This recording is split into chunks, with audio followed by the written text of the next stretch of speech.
Hello friends and welcome to my YouTube channel science zone and I am Manoj Kumar with you. और आज हम बात करने वाले हैं रेस्ट एंड मोशन काइनेमेटिक्स। ये एक्चुअली में क्लास 11 से रिलेटेड है और जहाँ पर हम बात करेंगे एक्चुअली में क्लास 11 और क्लास 9 में इसके बारे में थोड़ा सा पढ़े हैं। रेस्ट एंड मोशन का जो कंसेप्ट है वो आज पता करेंगे और इन दोनों को मिलाकर बोलते हैं काइनेमेटिक्स। कोई बॉडी रेस्ट में है या कोई बॉडी मोशन में, ये कैसे डिसाइड कर सकते हैं? ये डिसाइड करते हैं कि अगर हम टाइम पार कर रहे हैं, ठीक है, टाइम पार हो रहा, टाइम जाते जा रहा, और अगर कोई बॉडी का पोजीशन चेंज हो रहा, टाइम के साथ अगर कोई बॉडी का पोजीशन चेंज हो रहा तो उसको हम मोशन में बोलते हैं।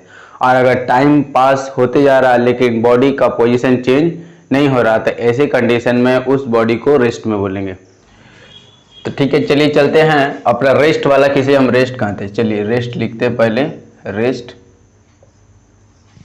ठीक है। तो रेस्ट मीन्स है कि बॉडी रेस्ट में। रेस्ट का मतलब बॉडी रेस्ट में, जैसे हम लोग आराम करते हैं, कोई बोला काम करो तो हम आराम कर रहे हैं, या तो आराम करो तो आराम करने वाले, मतलब कि कुछ हो नहीं रहा, हमारा जो मूवमेंट है वो नहीं हो रहा, हम कुछ कहीं जा नहीं रहे, समय के साथ बदल नहीं रहा अपना पोजीशन। जैसे a body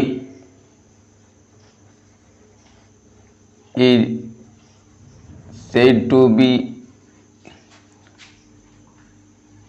in rest if its position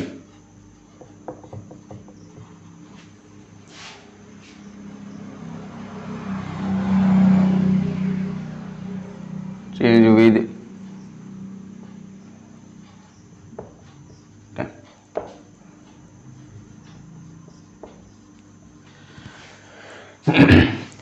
अगर a body is said to be in rest if its position does not change with time, time के साथ अगर नहीं बदल रहा तो उसे हम रेस्ट बोलेंगे। लेकिन ये एक बहुत बड़ा क्वेश्चन है कि ऐसा कौन सा बॉडी है जो टाइम के साथ नहीं बदलता अपना पोजीशन। हर चीज अपना टाइम के साथ बदलता है, बस हम एक रिलेटिव मानते हैं, एक रिस्पेक्ट मानते। जैसे मान लेते हैं कि अगर अर्थ को ही हम मानते, ठीक है, अगर अर्थ को ही मान रहे हैं कि ये एक रेस्ट में है, अर्थ कोई राष्ट्र, लेकिन हम सब जानते हैं कि बॉडी जो अर्थ है ना वो रेस्ट में नहीं है, अर्थ मूव कर रहा, सन के चारों ओर मूव कर रहा। जैसे ये सन है और ये अर्थ है, तो ये तो खुद मोशन में है, ठीक है। अगर इसको मानेंगे तो ये अर्थ खुद मोशन में है, जो इसके चारों ओर इलिप्टिकल पाथ में मूवमेंट है। तो हम इसको अर्थ पे अगर खड़े हैं और अर्थ में रेस्ट, अर्थ को और हम बोल रहे खड़े हैं और अर्थ में हम रुके हुए हैं और अर्थ रुका खुद नहीं है, तो वो चल रहा तो उसके साथ साथ हम भी चल रहे। तो इसका मतलब ये है कि अर्थ रेस्ट में नहीं है। अगर हम यूनिवर्स का बात करेंगे तो जब अर्थ पूरा यूनिवर्स में ऐसा कोई पार्टिकल नहीं जो रेस्ट में, सब के सब मोशन में, लेकिन हम रेस्ट का कंसेप्ट लाएंगे कहाँ से? कहाँ से आया है रेस्ट का कंसेप्ट? रेस्ट का कंसेप्ट आया है कि अगर हम किसी और के रिस्पेक्ट में, अगर हम किसी और के रिस्पेक्ट में रुके हुए हैं तो उसको रेस्ट बोलेंगे। जैसे मान लेते हैं कि अर्थ को ही रेफरेंस मान लेते हैं, अर्थ को ही रेफरेंस मान ले कि अर्थ में हम खड़े हैं और इसके रिस्पेक्ट में बाकी सब चीजें, जैसे मेरा दोस्त कहीं जा रहा है और हम खड़े, हम जा नहीं रहे, तो उसके रिस्पेक्ट में हम रुके हुए, ठीक है। तो ऐसे में कंसेप्ट आया है रेस्ट का। मोशन का भी इसी तरह से कंसेप्ट आया कि किसी के रिस्पेक्ट में किसी का मूवमेंट हो रहा, किसी भी डायरेक्शन में, आगे पीछे कहीं भी हो सकता है, ऊपर नीचे, तो उसको हम बोलते हैं मोशन में। मोशन में जैसे मान लेते हैं कि अगर इसको माइक्रोस्कोपिक लेवल पे लेके चलते हैं इलेक्ट्रॉन, तो इलेक्ट्रॉनिक लेवल जो एटम है वो ऑसिलेट करते रहते हैं, ठीक है, और जो इलेक्ट्रॉन ऑसिलेट कर रहे हैं, इलेक्ट्रॉन मूवमेंट है वो तो चल ही रहे हैं। तो मतलब हर पार्टिकल बोल सकते हैं, अगर जो भी पार्टिकल है, जो भी मटेरियल है, उसमें तो मोशन हो ही रहा, उसका एटॉमिक लेवल पे तो मोशन हो ही रहा, वो तो रुक ही नहीं रहा।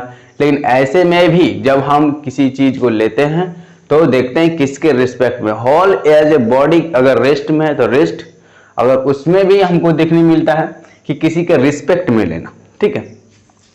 अगर हम बात करते हैं मोशन का, तो सेम टू सेम वही बात है कि if a body is said to be in rest if its position does not change, और अगर इसका पोजीशन चेंज हो रहा तो उसको हम बोलेंगे मोशन में, ठीक है। A body is said to be in motion if its position changes with the time। ठीक है, तो यहां पर भी वही बात उठता है कि किसको मोशन में बोलेंगे, ऐसे सब चीज मोशन में।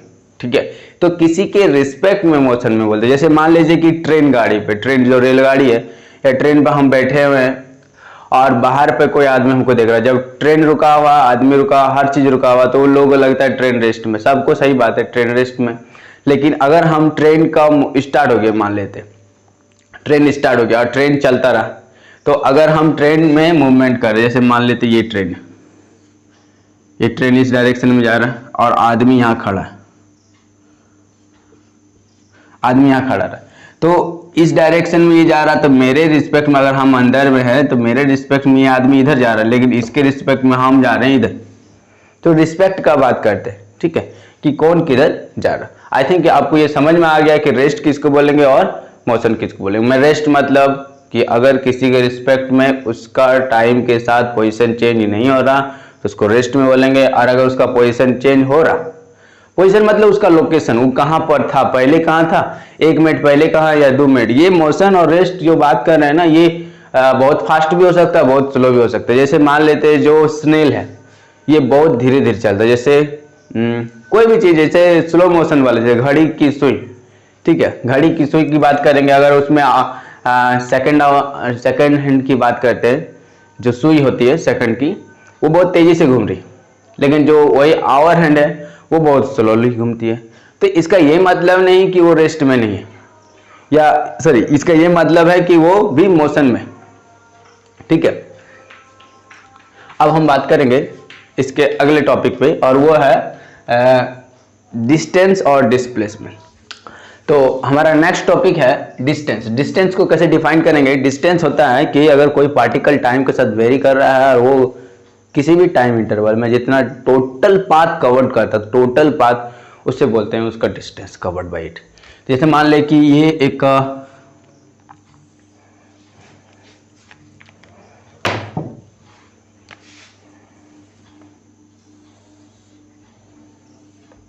ये कोई एक्सिस है या कोई प्लेन है जिस पे रेफरेंस लिए हैं, जैसे ये पार्टिकल है, ये ए पॉइंट से बी पॉइंट गया। एक्चुअली में ये कर्व पाथ है, तो कर्व पाथ में तो ये पार्टिकल इधर से इधर इधर इधर इधर करके गया। टोटल जो डिस्टेंस ट्रेवल किया, मतलब टोटल पाथ जितना उसको लगा जाने में, इसी को बोलते हैं डिस्टेंस। अगर हम इसके थ्रू से मान लेते ये पॉइंट ए से बी गया, सॉरी ए से सी, फिर ये डी, फिर ये ई, और फिर लास्ट में बी गया, तो ये जो टोटल गया ना, घूम घूम के ही सही, लेकिन इसको जितना खर्चा पड़ा जाने में, ये इसको, ये अगर टाइम के साथ, ये अपना टाइम तो लगेगा ही, कोई पार्टिकल ऐसा थोड़ी नहीं कि इसे गायब हो जाए, इसे टाइम लगेगा। तो जितना इसको जाने में लगा, पाथ जो लगा, उसको बोलेंगे डिस्टेंस। इसको बोलते हैं total path covered, total path covered in given time, या जो भी टाइम है, ठीक है, जो भी टाइम तो लगेगा ही, कि किसी टाइम पर जितना डिस्टेंस ट्रेवल किया उसी को, जितना तो पाथ कवर्ड किया उसी को हम बोलेंगे डिस्टेंस। अगर हम डिस्प्लेसमेंट की बात करें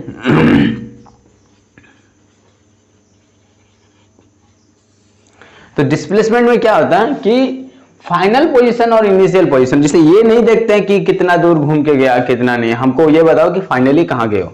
ठीक है, फाइनली कहाँ गए हो, उस पोजीशन का हम लोकेशन करते हैं। जैसे मान लेते किसी को कोई काम दिए, तो वो फाइनली रिजल्ट कितना दे रहा है वो इंपॉर्टेंट है। तो इसी तरह से क्या करते हैं, इनिशियल पॉइंट को और फाइनल पॉइंट को मिला देते हैं। इनिशियल पॉइंट को और फाइनल पॉइंट को मिला देते, तो जो ए बी होगा ना, तो ये होता final position minus initial position.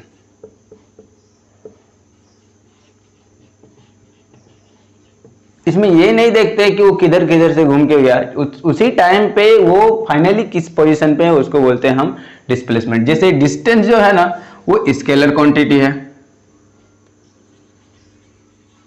लेकिन जो वेक्टर है वो ये जो डिस्प्लेसमेंट है वो वेक्टर क्वांटिटी।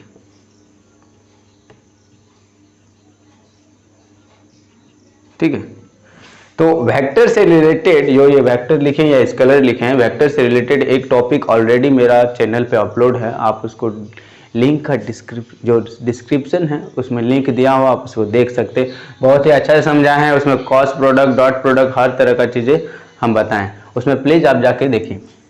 तो ये जो डिस्प्लेसमेंट का बात किए, तो ये फाइनल पोजीशन और इनिशियल पोजीशन को घटा दीजिए, तो उस दोनों के बीच में जो डिस्प्लेसमेंट मतलब, तो ये इसका जो SI यूनिट है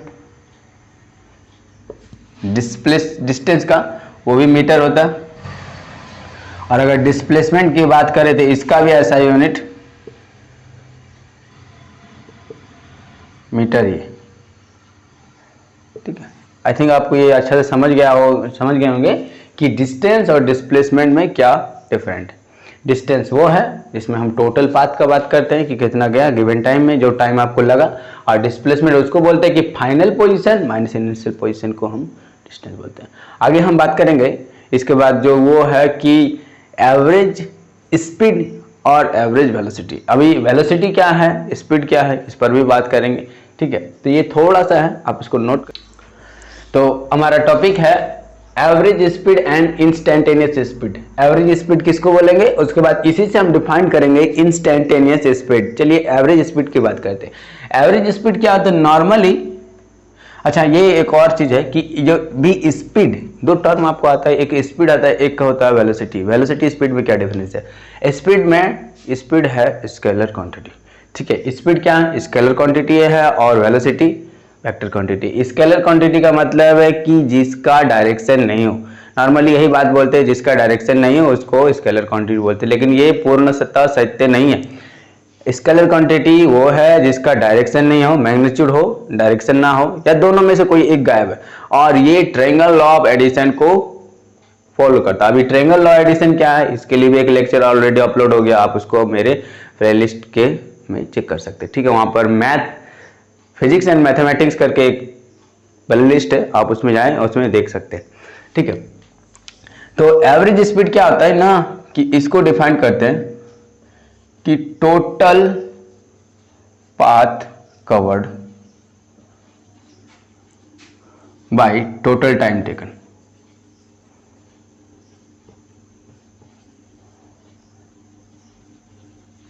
ठीक है, total path covered by total time. मान लो कि कोई बॉडी ए से बी गया, जैसे हम उसका डायरेक्शन का बात नहीं कर रहे हैं, मान लेते ये पोजीशन है, ए से बी तक गया, और इसमें जो टाइम लगा ना, मान लेते वो टाइम है डेल्टा टी। ठीक है, वो टाइम आपको लगा डेल्टा टी। ए से बी गया,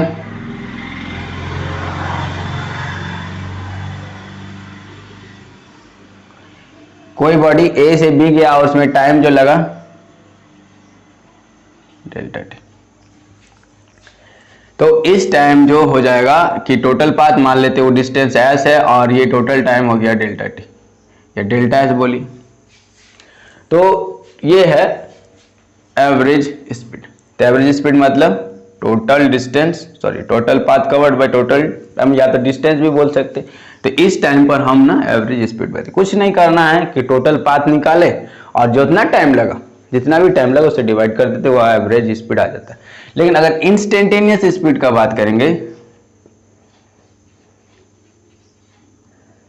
और इसको नॉर्मली भी से डिनोट करते हैं। ठीक है, ये वेक्टर नहीं है, ये स्केलर है। अभी हम बता देते, जब भी स्पीड रहेगा वो स्केलर रहेगा। तो इंस्टेंटेनियस स्पीड में क्या होता है ना, कि यही जो टाइम है ना, ये जो डेल्टा टी हम लिए, एवरेज स्पीड और इंस्टेंटेनियस स्पीड में थोड़ा सा अंतर है, थोड़ा सा अंतर में ही ये बड़ा सा हमको रिजल्ट मिल जाता है कि ये जो टाइम है,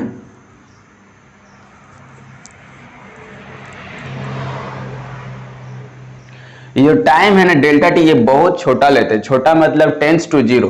ठीक है, टेंस टू जीरो, तो इसका मतलब यहां एक लिमिट पुट करेंगे, limit delta T tends to zero, और delta S by delta T. तो ये जो अगर हम डेल्टा टी बहुत छोटा लिए तो ये छोटा हो जाएगा, तो वाई भी डेल्टा एस भी बहुत छोटा हो जाएगा, तो इसका मतलब इसको हम लिख सकते हैं D S by D T. तो कभी भी इंस्टेंटेनियस स्पीड डिफाइन करना होगा तो हम क्या करेंगे कि सीधे उस फंक्शन का, अगर मान लेते वो फंक्शन है, ठीक है, अभी इससे भी रिलेटेड एक वीडियो अपलोड हो चुका, आप उसे भी देख सकते हैं, और वो देख लेते तो और अच्छा समझ में आ जाएगा कि लिमिट कब, जब डेल्टा टी को एकदम जीरो के करीब है, जीरो नहीं एकदम जीरो, ठीक है, tends to zero, tends to zero का मतलब थोड़ा सा जीरो से बड़ा है, टाइम नेवर भी नेगेटिव, ठीक है, टाइम नेगेटिव नहीं हो सकता, जीरो से थोड़ा सा बड़ा है, उस टाइम पर ये जो डेल्टा टी को डी टी लिख दे, अगर डेल्टा टी बहुत छोटा हो गया तो ये डेल्टा एस भी छोटा हो जाएगा, वो होना ये एक छोटा हो रहा है दूसरा से छोटा भी करेगा, ऐसा नहीं कि डेल्टा एस बढ़ जाएगा, तो उस समय उसको डीएस बोलते हैं, और ये डीएस बाई डी टी को बोलते हैं स्पीड, ठीक है। यही है हमारा इंस्टेंटेनियस स्पीड का कंसेप्ट, और इसका भी यूनिट वही होगा जो स्पीड का था। यूनिट का बात करेंगे तो अगर इसका हम यूनिट का बात करेंगे तो वो मीटर पर सेकंड होगा, ठीक है। मीटर पर सेकंड का मतलब कि ये ऊपर वाला मीटर है, ये टाइम है, मीटर पर सेकंड, ठीक है। यूनिट एंड डायमेंशन का भी लेक्चर अपलोड हो गया, आप उसको देख सकते हैं, बहुत ही अच्छा लेक्चर था, अच्छा रिस्पांस मिला है, ओके। इसे थोड़ा सा है, इसे नोट कर लीजिए। तो मेरा जो नेक्स्ट टॉपिक है वो है average velocity and instantaneous velocity. Average velocity क्या है उसको समझाते हैं। देखिए जैसे मान लेते हैं ये कोई रेफरेंस फ्रेम है और ये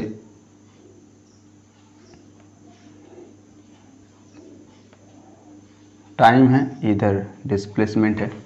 डिस्प्लेसमेंट का मतलब तो पता चाहिए। जैसे मान लेते हैं कि एक पोजीशन है, मतलब कोई पार्टिकल ए पॉइंट से बी पॉइंट पे चला गया, ठीक है, पोजीशन ए से लेके पोजीशन बी पर, तो इसको अगर हम मिलाते ये ओरिजिन से, ये हो गया ओ, ये ए, और इसको मिलाते हैं, ठीक है, जैसे ये ओ है तो इसको बोले ओ ए वेक्टर और इसको बोलेंगे ओ बी वेक्टर।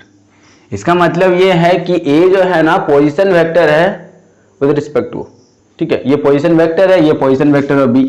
तो यहां से ये पॉइंट जो है, ये मतलब ये पार्टिकल ए से बी पे चला गया, तो ये पार्टिकल ए से बी गया और उसमें टाइम कुछ लगा। अगर टाइम के साथ ये अपना पोजीशन चेंज कर रहा है, टाइम के साथ अगर ये अपना पोजीशन चेंज करता है तो इसको बोलते हैं वेलोसिटी। तो इसको हम डिफाइन करते हैं। जैसे मान लो कि हम ए बी निकालते हैं तो ट्रायंगल ऑफ एडिशन, जैसे ये इस डायरेक्शन में, ओ ए इस डायरेक्शन में है, ओ बी इस डायरेक्शन में। तो अगर ट्रायंगल ऑफ एडिशन का बात करेंगे, जो ऑलरेडी इसका लेक्चर अपलोड हो चुका है, आप उसको देख सकते हैं, तो ये O B vector equal to हो जाएगा O A vector plus A B vector, ठीक है। कि अगर दो वेक्टर सेम डायरेक्शन में या सेम ऑर्डर में, जैसे O A vector plus A B vector same order में, इसको हम ए बी लिख देते हैं। A B vector same direction में है तो जो O B vector reverse direction में इन दोनों के सम के बराबर होगा। इसका मतलब कि O B A B vector क्या हो जाएगा बताइए, तो ए बी वेक्टर बराबर हो जाएगा O B vector minus O A vector, ठीक है। ये है पोजीशन कि change in position A B equal to हो जाएगा O B vector minus O A vector. अगर मान लेते इसमें जो टाइम लग रहा है ना वो डेल्टा टी लग रहा, ए से बी जाने में डेल्टा टी लग रहा, तो इस टाइम जो एवरेज हम एक्सेलरेशन या सॉरी एवरेज वेलोसिटी का बात करते हैं और इसको बी एवरेज, ठीक है, एवरेज वेलोसिटी ये वेक्टर में हो जाएगा। तो इसको हम करते हैं जो चेंज इन पोजीशन, तो A B by delta T, A B vector है, ठीक है, वेक्टर में देना बहुत जरूरी है। और ए बी वेक्टर को हम लिख सकते हैं ओ B vector minus O A vector, ठीक है, ए बी बराबर लिख सकते हैं ए बी वेक्टर बराबर ओ B vector minus O A vector, और ये वाई हो गया delta T. Delta T change in time है। अगर मान लेते हैं कि ये जो वेक्टर है, ठीक है, तो ये जो O B vector minus O A vector या ए वी को हम बोलते हैं चेंज इन पोजीशन, ठीक है, उसको डेल्टा ऐसे डिनोट करते हैं। तो इसका मतलब कि वी वेक्टर बराबर delta S vector by D T या डेल्टा टी।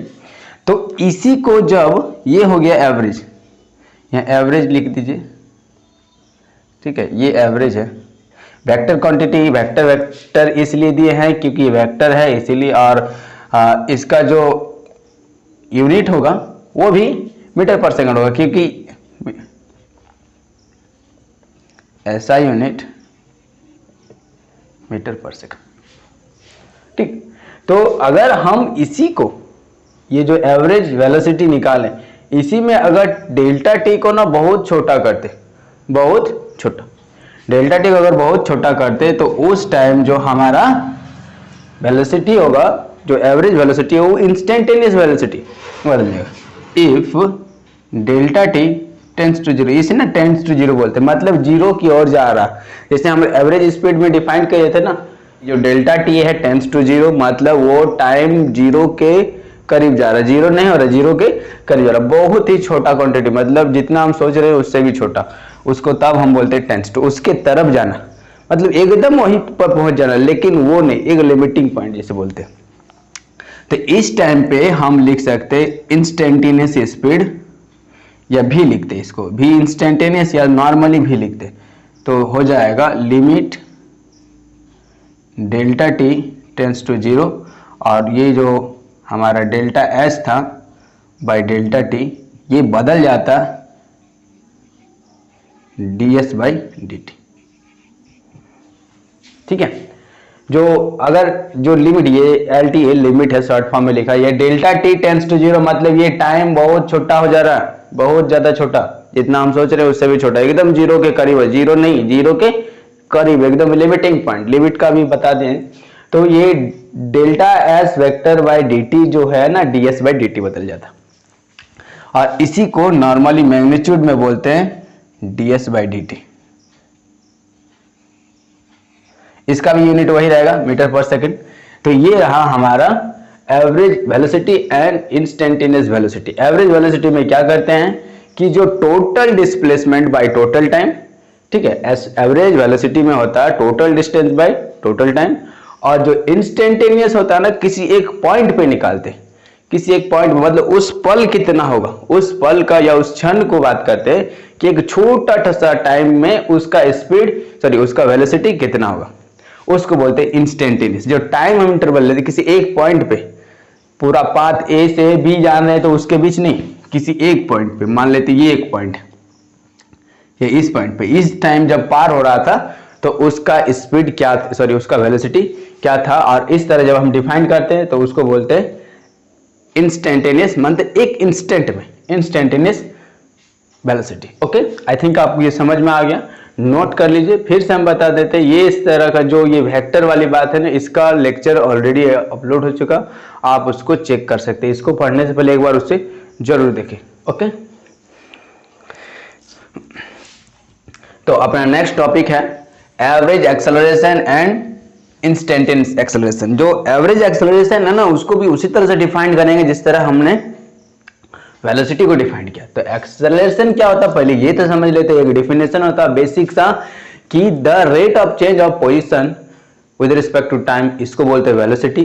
लेकिन जब rate of change of velocity, उसको बोलते हैं एक्सेलरेशन। तो एवरेज एक्सेलरेशन होता है rate of change of velocity. ठीक है, कि अगर वेलोसिटी चेंज हो रहा है, रेट का मतलब ही होता है किसी के रिस्पेक्ट में, तो वो टाइम के रिस्पेक्ट में चेंज होगा।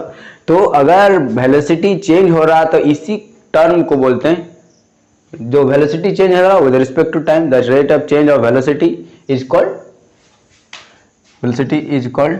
एक्सेलरेशन।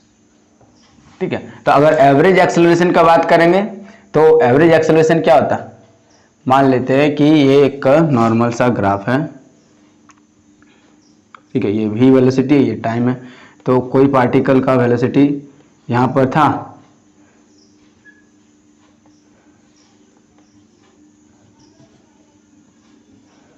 पहले v1 था वेलोसिटी, अब v2 हो गया। अब पहले टाइम t1 था तो बाद में टाइम t2। ये a है, ये b है। अगर a से b जा रहा तो मतलब कि अगर टाइम चेंज हो रहा तो देखिए वेलोसिटी v1 से v2 में बदल गया, तो टाइम जो है ना वो टाइम के साथ उसका जो स्पीड वेलोसिटी है वो चेंज हो रहा। तो अगर ऐसे कंडीशन में हम इसको बोल सकते हैं जो चेंज इन, ऐसे नॉर्मली बोलते हैं change in velocity by time taken.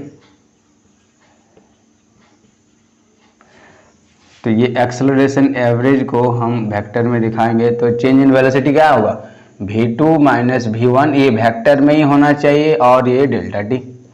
इसको हम लिख सकते हैं डेल्टा v वेक्टर, क्योंकि v2 minus v1 change in velocity तो बाई डेल्टा टी। जो चेंज है ना तो चेंज को डेल्टा से डिनोट करेंगे, ये एवरेज एक्सेलरेशन। तो इस टाइम हम ये डिफाइन कर देंगे कि जो एवरेज एक्सेलरेशन है total change in time by total time taken. तो इसको भी बोलते हैं, इसका यूनिट क्या होगा, ऐसा यूनिट का अगर बात करेंगे तो ऐसा यूनिट हो जाएगा। देखिए ये वाला ऊपर वाला है वेलोसिटी बाय टाइम, तो वेलोसिटी के लिए लिखेंगे मीटर पर सेकंड डिवाइडेड बाय सेकंड, तो इसका मतलब हो जाएगा मीटर पर सेकंड स्क्वायर। ये हो गया हमारा एवरेज एक्सेलरेशन। लेकिन अगर हम बात करेंगे इंस्टेंटेनियस एक्सेलरेशन का, इंस्टेंटेनियस एक्सेलरेशन, तो इंस्टेंटेनियस एक्सेलरेशन क्या होता है ना कि जब इसी एवरेज एक्सेलरेशन का जो टाइम है, जो एवरेज एक्सेलरेशन का टाइम है वो बहुत छोटा ले लेते हैं, ठीक है। इसका मतलब टेंड्स टू जीरो। उसी तरह जिस तरह हम बोले ना इंस्टेंटेनियस वेलोसिटी जैसे डिफाइन करें तो हुबहू एक्सेलरेशन को ऐसे डिफाइन करें, तो वहां पर जो टाइम है वहां पर भी छोटा किए थे, बहुत टेंड्स टू जीरो, तो यहाँ पर भी टेंड्स टू जीरो करेंगे। तो इंस्टेंटेनियस एक्सेलरेशन इसे ए से डिनोट करते हैं, यहाँ एवरेज नहीं लिखते। तो यहाँ पर हो जाएगा limit delta T tends to zero, ठीक है, और ऊपर में है delta V by delta T. तो ये टाइम बहुत छोटा किया तो वेलोसिटी भी छोटा हो जाएगा, इसका मतलब इसको हम लिख सकते हैं dv और नीचे वाला को dt। तो जो एवरेज एक्सेलरेशन हो जाएगा dv बाई dt। तो इसका मतलब कभी भी अगर वेलोसिटी का फंक्शन दिया हुआ होगा, वेलोसिटी का कोई फंक्शन दिया होगा और उससे हमको एक्सेलरेशन निकालना है तो सिंपल सी बात है कि उसको डिफरेंशिएट कर देना। जैसे डिफरेंशिएट करेंगे तो हमारा जो फंक्शन होगा वो एक्सेलरेशन का आ जाएगा। तो इसका मतलब कि अगर मैग्नीट्यूड का बात करेंगे इन मैग्नीट्यूड, तो a बराबर सीधे सीधे करेंगे dv बाई dt, ये एक्सेलरेशन निकल जाएगा। और अगर वेक्टर का बात करेंगे तो वेक्टर के टर्म में लिखेंगे, ठीक है, वेक्टर का टर्म में हम लिखेंगे और उसको, और इसका भी एक्सेलरेशन का जो भी यूनिट होगा, एवरेज एक्सेलरेशन हो चाहे इंस्टेंटेनियस एक्सेलरेशन, दोनों का जो यूनिट होगा वो मीटर पर सेकंड स्क्वायर होगा। ये रहा मेरा कंप्लीट लेक्चर, इसका मतलब ये हो गया कंप्लीट। तो आप समझ सकते हैं कि जैसे ही एक्सेलरेशन का बात करें, एवरेज एक्सेलरेशन या इंस्टेंटेनियस एक्सेलरेशन, दोनों का जो यूनिट है वो सेम होगा। और यूनिट के साथ अगर हम डायमेंशन का बात करते हैं, चलिए डायमेंशन भी बोल देते हैं। तो डायमेंशन निकालने के लिए अगर ए का डायमेंशन निकालना हो तो देखिए ये मीटर है तो लेंथ, और ये हो गया टाइम का स्क्वायर, इसका मतलब l⁻⁻2 हो गया ना डायमेंशन। कुछ नहीं करना होता है डायमेंशन निकालने के लिए, कुछ नहीं, उसका जो बेसिक लिखिए फंडामेंटल, और वो क्या बोलते हैं डायमेंशन पे भी लेक्चर आ चुका है, अब उसे भी देख सकते हैं। तो मीटर के लिए लेंथ लिखते हैं और सेकंड के लिए टाइम लिखते हैं t। तो ये हो गया l⁻⁻9t। अच्छा ठीक है, इसको आप नोट कर लीजिए। हमारा